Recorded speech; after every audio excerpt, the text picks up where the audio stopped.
Prabowo selalu mengatakan, kira-kira kemana arahnya Indonesia ini di bawah pimpinan Prabowo Subianto? Ayo sama-sama kita dengarkan ocehan ibu ini.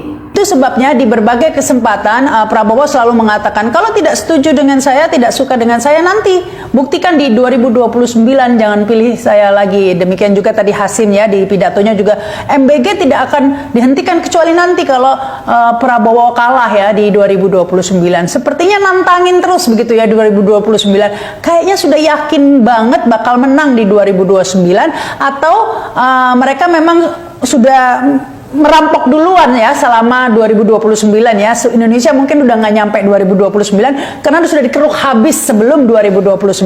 Entah apa maksudnya, beberapa kali mengatakan ya 2029 saja nanti ya. Apakah ini karena mereka sudah mempersiapkan semua infrastruktur untuk kecurangan ya, sehingga begitu yakin akan menang, ataukah mereka yakin bahwa di 2029 nanti Indonesia sudah benar-benar kering kerontang, tak tersisa ya bagi pemimpin baru. Yang pasti kita tahu persiapan mereka sudah semakin matang. Baru-baru ini adik Prabowo, Hasim Joyo Hadikusumo, meresmikan lagi ya 20 ormas baru yang akan mengawal kebijakan pemerintah. Jadi total ada 103 ormas begitu ya. Entah apa tujuannya ini sampai pemerintah harus dikawal dengan ormas yang sebegitu banyak. Kalau memang benar Prabowo ini adalah pilihan rakyat ya, jadi ya nggak harus bentuk ormas ya, rakyat pasti mendukung kebijakan Prabowo. Kalau benar kebijakannya memang menguntungkan rakyat, jadi nggak perlulah ada ormas-ormas yang mengawal dan mendukung kebijakan Prabowo ini ya. Jadi orang menganggapnya ini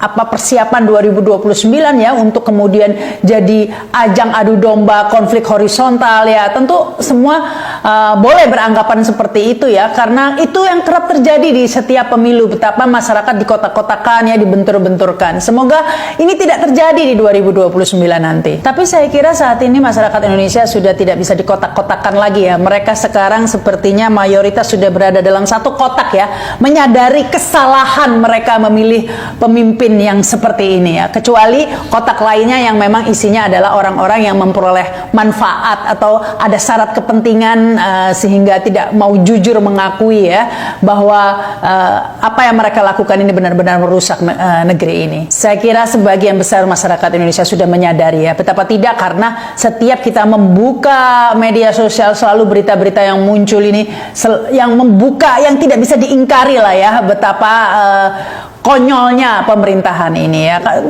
Sebentar kita buka ada berita ini judulnya, Prabowo akan bangun 12 kota satelit baru ya di Indonesia. Satu kota luasnya 200 hektar begitu ya. Prabowo akan bangun sekolah rakyat, Prabowo akan bangun universitas URI, rakyat Indonesia, para publik Indonesia, KDMP, MBG gitu ya.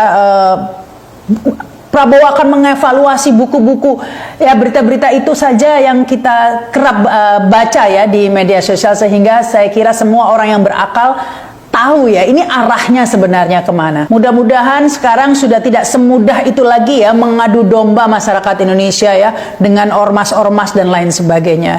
Yang paling bisa yang dilakukan adalah dengan mengerahkan kepolisian mungkin ya untuk mengkriminalisasi orang-orang yang berusaha bersuara. Saat ini kita baca ya di media sosial, ada polisi sudah menetapkan 2 tersangka kasus unggahan media sosial terkait pernyataan presiden soal Iran yang mempunyai senjata nuklir. Orang yang mengunggah pidato itu dijadikan tersangka, tapi yang pidato sendiri tidak diapa-apakan. Nah ini realita di Indonesia. Sepertinya di segala bidang ya di Indonesia ini semuanya sudah kacau begitu ya, termasuk di birokrasi ya. Kalau kita lihat tadi pengumuman bahwa Presiden Prabowo akan mengevaluasi buku sekolah anak SD sampai SMA karena tulisannya terlalu kecil dan bahannya cepat rusak, itu juga diumumkan oleh Seskap begitu ya, Teddy ya. Dan ini bukan oleh Menteri Pendidikannya, Abdul Mukti. Jadi semuanya sudah tumpang tindih. Bahkan kita baca juga ya, lagi viral ini di media sosial, ada artis Raffi Ahmad yang kebetulan juga utusan khusus, katanya utusan khusus presiden, bisa diutus untuk menekan pejabat BI, yaitu mantan gubernur BI ya, untuk menandatangani surat pengunduran dirinya. Jadi ini tata birokrasinya sendiri sudah begitu amburadulnya di negeri ini. Bahkan semuanya tergantung kepentingan. Mungkin karena tekanan Gubernur BI saat saat itu tidak mau menuruti program-program gila dari presiden ini ya, yang pastinya menyerap uang begitu besar dan disuruh mencetak uang atau disuruh melakukan kebijakan-kebijakan yang lebih merusak, Gubernur BI ini tidak bisa mengakomodir. Mungkin seperti itu ya, yang jawabannya pasti disuruh mundur atau akan dikasusin begitu ya istilahnya yang dibongkar oleh bocor alus. Dengan kondisi seperti ini, apakah kalian setuju ya kalau dikatakan Indonesia saat ini bukan tidak baik-baik saja, tapi sudah tengah kritis begitu ya, tengah kritis. Kalau orang sakit ini sudah harus masuk ICU ini sebenarnya, tapi tidak ada dokter yang peduli, didiamkan saja ya.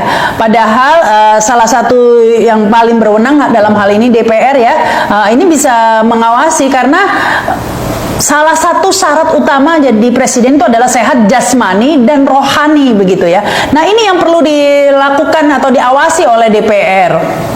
Harus diperiksa ini kesehatan terutama rohani ya dari Presiden Prabowo ini, melihat statement-statementnya ini yang sangat tidak masuk akal ya. Karena jika presiden sudah tidak lagi memenuhi syarat sebagai presiden dalam hal ini yaitu sehat jasmani dan rohani, maka itu sudah memenuhi salah satu poin ya terjadinya pemakzulan seperti yang diatur dalam UUD 45 ya, pasal 7A dan 7B. Karena bagaimana kita bisa berharap negara ini akan sehat jika pemimpinnya sakit? Kalau menurut kalian bagaimana? Apa solusi untuk menyelamatkan Indonesia dari kondisi keterpurukan ini ya? Tulis di komen. Bagaimana menurut kalian guys? Silahkan tulis pendapat kalian di kolom komentar ya.